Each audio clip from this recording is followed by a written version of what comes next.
In other news, the United States has announced that it's postponing the reopening of its consulate for the Palestinians in Jerusalem. This apparently at Israel's request, with Jerusalem asking the White House to wait until after Israel can pass a budget.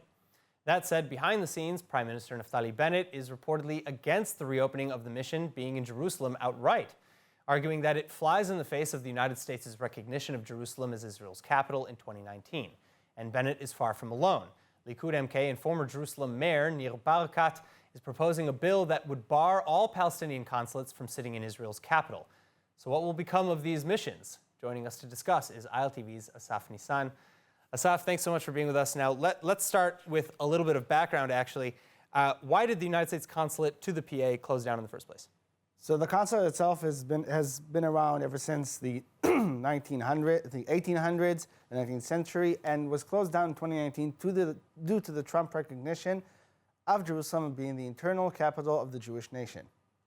All right, so why is Israel getting a supportive response, I should say, from the Biden administration with keeping this closed? Because it sounds like, as opposed to Trump, Biden has made several inroads towards coming back towards the Palestinians. So the decision is much more, I would say, political than, I would say, diplomatic, because we're seeing this as a response for Biden's will not to give Netanyahu any chance to come back to power. He's trying to keep the Bennett and Lapid government intact and trying to give them the entire time they need to form themselves, to form a budget, to prepare themselves properly.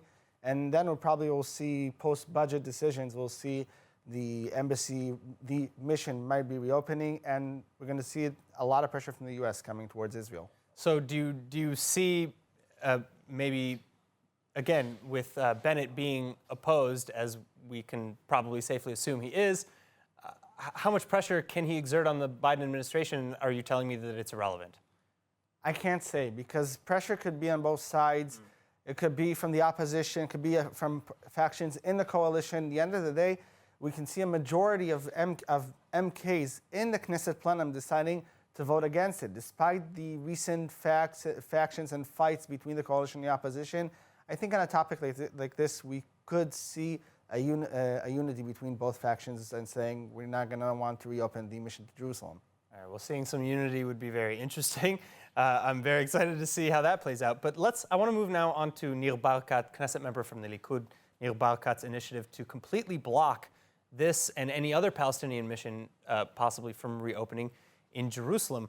How would this draft law work exactly, and how much support does that have in the Knesset? So the draft law would work in the fact that every mission that will be opened in Jerusalem or will be opened in Israel will have to be a mission for Israel, not just for the Palestinians.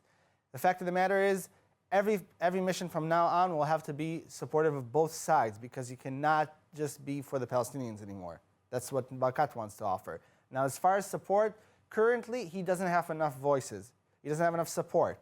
We're seeing it because mostly going to get a lot of support from the opposition, but not completely. And the coalition itself is a little bit handled by itself. It handcuffed itself to the fact that it can't vote on it, because despite the fact that Yamina and New Hope would probably be for it, and maybe Blue and White, we still have half of the coalition will be against it.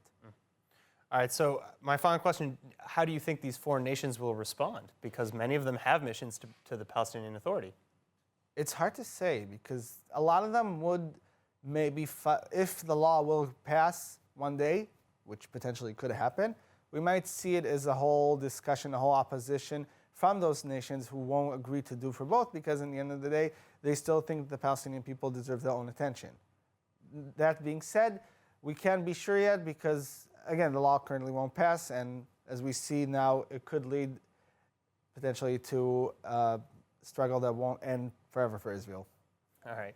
Asaf Nissan, thank you so much. Thank you so much.